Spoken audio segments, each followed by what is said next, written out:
Hello everyone, मैं मिथुन सिंह स्वागत करता हूं आप सभी का। आशा करता हूं आप सभी बहुत अच्छे होंगे। बात करेंगे MSDSU बीएड सेमेस्टर 1 के प्रीवियस क्वेश्चन पेपर की, यानी कि महाराजा सुहेल देव विश्वविद्यालय आजमगढ़ के बारे में बात मैं कर रहा हूं। बीएड सेमेस्टर 1 के प्रीवियस क्वेश्चन पेपर को देखेंगे।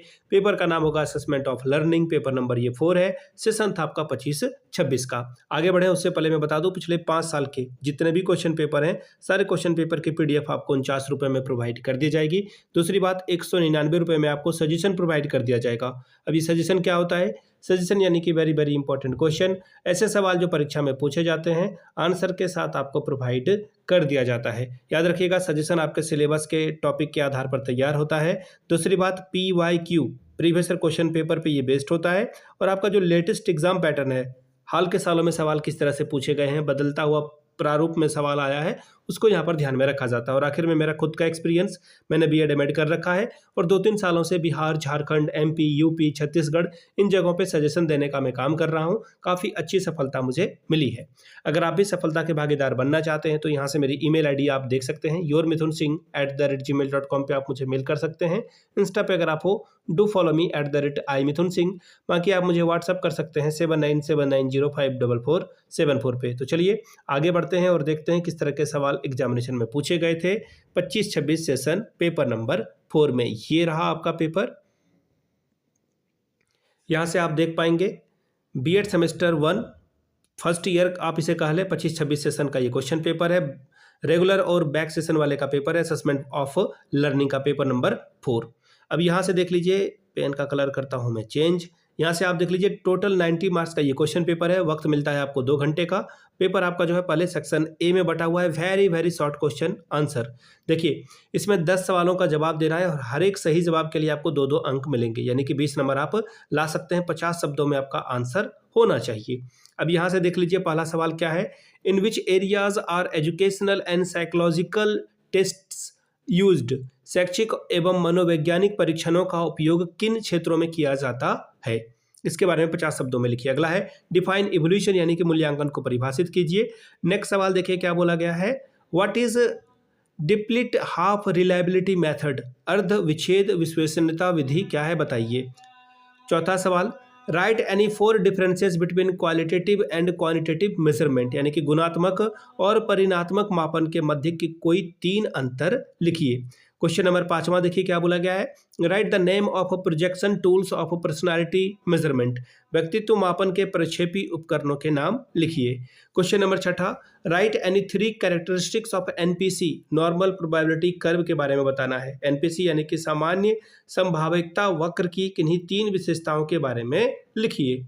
अगला सवाल देखिए क्या बोला गया है। What is cross validity, cross वैधता क्या है, इसके बारे में बात करें। अगला सवाल, right the formula of T score, T प्राप्तांक का सूत्र लिखिए।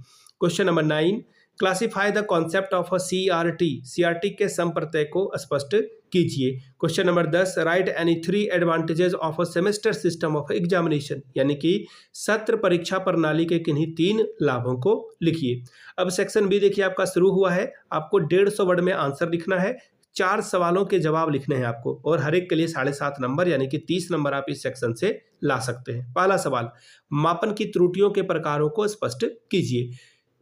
Classify types of errors of measurement. अगला सवाल है, explain formative and summative assessment with example, संरचनात्मक और योगात्मक मूल्यांकन को उदाहरण सहित बताएं। तो देखिए, फॉर्मेटिव जो है एग्जाम आप पढ़ाते पढ़ाते लेते हो और समेटिव में पढ़ाने के बाद में आखिर में आप जो है एग्जाम लेते हो। अगला सवाल देखिए क्या बोला गया। Question number 4, define variables and mention there types with suitable examples, चर को परिभाषित करते हुए उनके प्रकारों का उल्लेख उपयुक्त उदाहरण सहित कीजिए।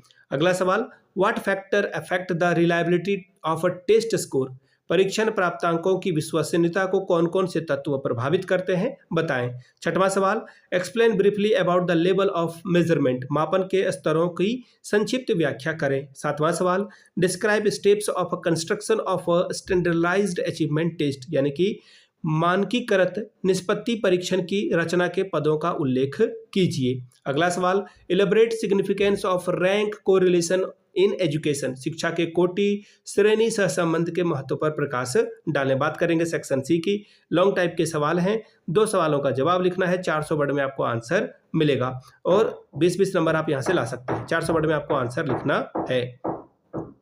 Question number 9, explain the meaning of norms and describe their types in detail. मानक के अर्थ को स्पष्ट करते हुए उनके प्रकारों का विस्तृत वर्णन कीजिए। Question number 10, differentiate between assessment, measurement and evolution in detail. आकलन, मापन, मूल्यांकन के मध्य विस्तृत अंतर स्पष्ट करें। क्वेश्चन नंबर 11 देखिए क्या बोला गया है, critically elaborate the recommendation of education commission. शिक्षा आयोग की सिफारिशों का विवेचनात्मक व्याख्या करें। Question number 10, calculate coefficient correlation from the given data. दिए गए आंकड़ों से सहसंबंध गुणांक की गणना कीजिए। 2 डेटा आपको दे दिया गया है और आपको इससे जो है कोरिलेशन कोफिशिएंट निकालने के लिए कहा जा रहा है। तो ये था आपका paper number 4 assessment of learning का ये पेपर था। अगर आपको पिछले 5 साल के क्वेश्चन पेपर चाहिए तो ये आपको 49 में, अगर आपको सजेशन चाहिए तो 199 में प्रोवाइड कर दिया जाएगा, जिसमें आपका PYQ फ्री ऑफ कॉस्ट आ जाएगा। यहाँ से मेरी ईमेल आईडी आप देख लें, yourmithunsingh@gmail.com पे आप मुझे मेल कर सकते हैं। इंस्टा पे अगर आप हो डू फॉलो मी @imithunsingh। बाकी आप मुझे व्हाट्सअप कर सकते हैं 7979054474 पे। वीडियो को आपने यहाँ तक देखा, प्यार दिया, इसके लिए आप सभी का बहुत बहुत शुक्रिया। Have a good day.